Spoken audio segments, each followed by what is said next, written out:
सैयद वंश के बाद आता है तुगलक वंश, के बाद आता है सैयद वंश। 1400 से 1451 तक इसके फाउंडर हैं कौन? खिज़्र खां। खिज़्र खां, ये इनकी उपाधि लिए बैठे थे रैयत ए आला। रैयत ए आला ये उपाधि लिए थे, रैयत ए आला। इनके बाद आए मुबारक शाह, जो 1414 से 1421 से 1434 तक इन्होंने क्या काम किया? इन्होंने खुतबा पढ़वाया। इस टाइम पे एक किताब भी लिखी गई जिसका नाम है तारीख ए मुबारक शाही। मुबारक शाही की तारीख ए मुबारक शाही, जिनको सर हिंदी ने लिखा है, यहाँ से याद करेंगे, सर हिंदी ने लिखा है जिसको। उसके बाद मोहम्मद शाह आते हैं 1434 से 1445 तक। उसके बाद आलम शाह था, लास्ट रूलर। बदायूं में ये दिल्ली छोड़कर बदायूं भाग गए। सैयद वंश का एक डिटेल ओवरव्यू लेते हैं। इसमें क्या है? तैमूर लंका अकबर हुआ। तैमूर लंका का इन्वेजन हुआ 1398 में। महमूद तुगलक जो लास्ट का रूलर था, नसरुद्दीन महमूद तुगलक, वो भाग गया। ठीक है, सबने खुद को इंडिपेंडेंट करना स्टार्ट कर दिया। सबने कहा भैया, सब कमज़ोर पड़ गए तो उसने कहा कि हम स्वतंत्र हैं, हम स्वतंत्र हैं। जैसे कि बंगाल पूरब में, ईस्ट में बंगाल ने कर लिया, मुल्तान और सिंध ने वेस्ट में कर लिया अपने आप को इंडिपेंडेंट, गुजरात, मालवा, जौनपुर, इन सब ने अपने आप को इंडिपेंडेंट घोषित कर दिया। Various state starting declaring themselves independent. ठीक है, तैमूर ने क्या है, खिज़्र खां, फिर तैमूर का जो इन्वेजन हुआ था, इसमें खिज़्र खान ने इसकी मदद करी थी। ठीक है, तैमूर ने खिज़्र खान को लाहौर, मुल्तान और दीपालपुर का गवर्नर बना दिया। खुश होके, ये उनका इनाम था, लाहौर, मुल्तान और दीपालपुर का गवर्नर बना दिया। 1414 में दिल्ली पे जो टेम्परेरी शासन कर रहे थे वो थे दौलत खान। दौलत खां को इन्होंने पराजित करके सैयद वंश की स्थापना करी। ठीक है, ये डे फैक्टो रूलर थे, मतलब टेम्परेरी रूलर थे। 1414 से 1450 तक सैयद वंश था। खिज़्र खां क्या थे? अब खिज़्र खां के बारे में डिटेल में पढ़ेंगे। खिज़्र खां जो थे, ये सैयद वंश हो गए यहाँ पे। खिज़्र खां जो थे, ये फिरोज शाह तुगलक के दौरान मुल्तान के गवर्नर थे। ठीक है, तैमूर की मदद करी इसने घुसपैठ इन्वेजन में। रिवॉर्ड में लाहौर, मुल्तान, दीपालपुर का गवर्नर बना दिया। ठीक है, ये इनका बात है। मुल्तानी गवर्नर थे फिरोज शाह तुगलक के टाइम। 1405 में क्या हुआ? 1405 में क्या हुआ? मल्लू खां थे जो किंग मेकर थे, राजा बनाए थे इनने, जो किंग मेकर को इन्होंने मार दिया, मल्लू खां को। 1421 तक इन्होंने रूल किया। सुल्तान टाइटल इन्होंने कभी नहीं लिया, ना कोई कॉइन इशू करे इन्होंने, कुछ नहीं किया। ठीक है, ना सुल्तान का इन्होंने टाइटल लिया,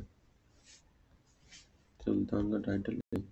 फिर है मुबारक शाह, इसने सुल्तान का टाइटल लिया, कहा हम तो भैया सुल्तान का टाइटल लेंगे।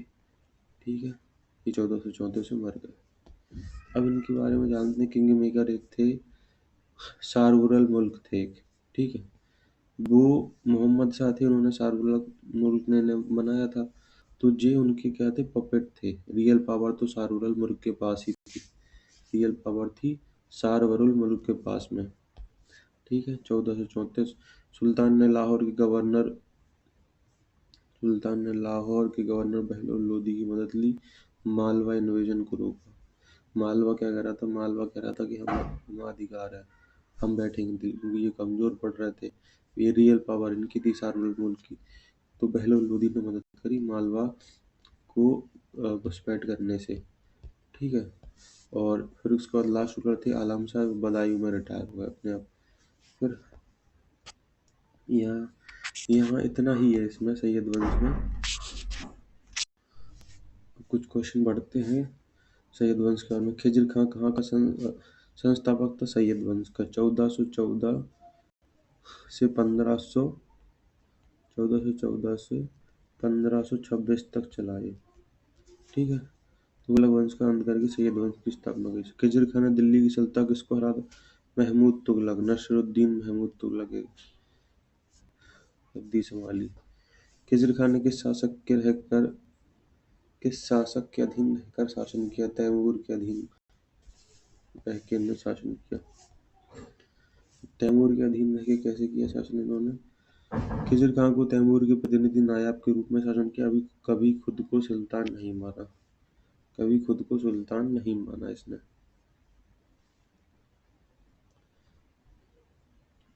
खिज़िर खां के शासनकाल में कौन सा कर फिर से लगाया गया? जजिया कर। गैर मुसलमानों पर जजिया कर लगा गया। जजिया कर, ये इम्पोर्टेंट है। जजिया कर खिज़िर खां के।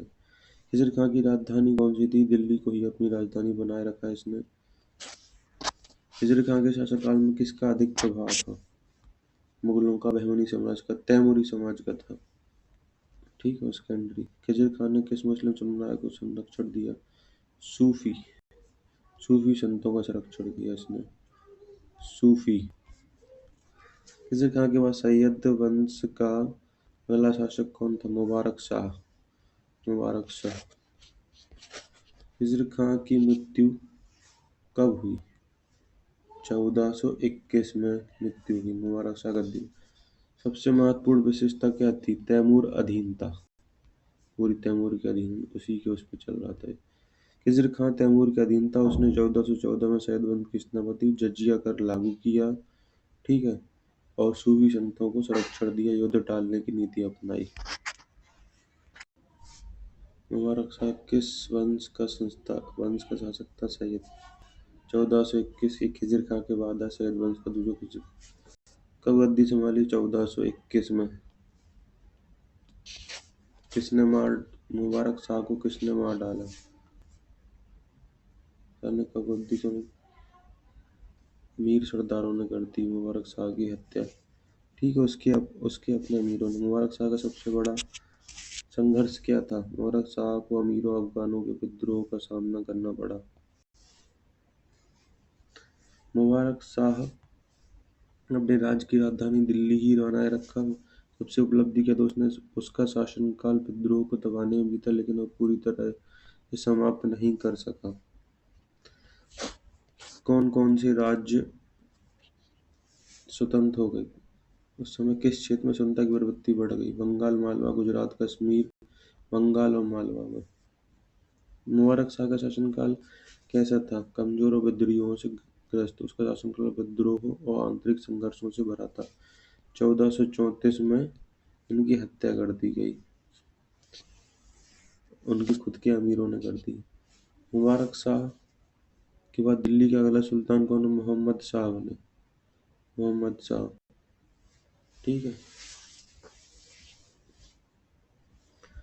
मोहम्मद शाह, मुबारक शाह 1421-1434 सैयद वंश का दूसरे विद्रोहों को दबाने की कोशिश की, लेकिन सफल नहीं हुआ और उसके खुद के अमीरों ने उसकी हत्या कर दी। मोहम्मद शाह के बाद नया सुल्तान बना।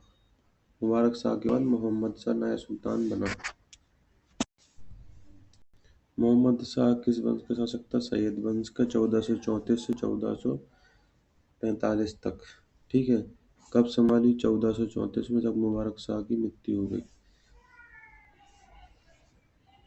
मोहम्मद शाह के शासनकाल की सबसे बड़ी समस्या क्या थी?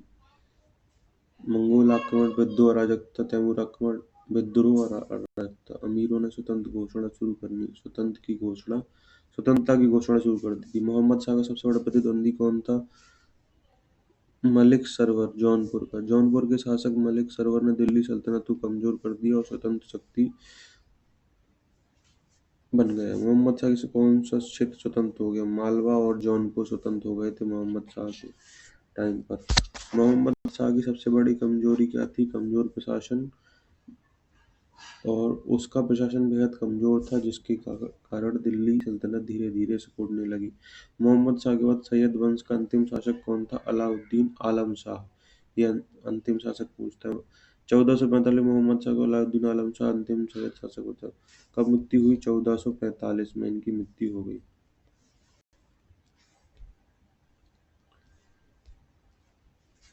मोहम्मद शाह के शासनकाल में किसने दिल्ली पर अधिकार की योजना बनाई? बहलोल लोदी ने। मोहम्मद शाह के बाद ही योजना। मोहम्मद शाह के शासनकाल सैयद वंश का क्या हुआ? कमजोर हुआ तथा अंततः समाप्त हो गया। 1451 में दिवंश ने इसे समाप्त कर दिया। तीसरा शासक था मोहम्मद शाह। विद्रोह में भारी खतनों का सामना किया लेकिन असफल रहा। 1445 में उसकी मृत्यु के बाद सैयद वंश कमजोर हो गया। 1451 में बहलोल लोदी ने दिल्ली की सत्ता हथिया ली। आलम शाह ये अंतिम सम्राट था, अंतिम शासक था सैयद वंश का। शासक था अलाउद्दीन आलम शाह ने कब 1445 से 51 तक। ठीक है। आलम शाह का वास्तविक नाम क्या था? अलाउद्दीन आलम शाह का आलम शाह नाम था उसका, वास्तविक आलम जिसने, लेकिन शासनकाल में उसे अलाउद्दीन आलम शाह कहा गया। अलाउद्दीन आलम शाह ने दिल्ली गद्दी कब सौंपी? की गद्दी किसे सौंप दी थी? बहलोल लोदी को सौंप दी थी, खुद ही सौंप दी थी। और ये बदायूं चला गया था, बदायूं। अलाउद्दीन आलम शाह किस शहर में रहने? बदायूं में रहने चला गया था ये।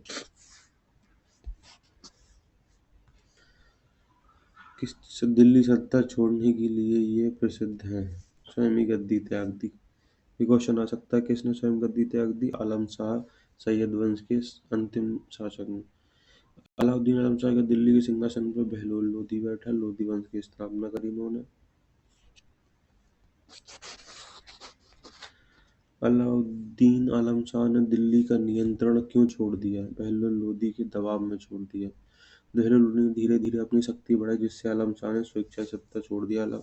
आलम शाह की दिल्ली सल्तनत कैसी स्थिति में थी? कमजोर अवस्थित। अलाउद्दीन आलम शाह की मृत्यु कब हुई?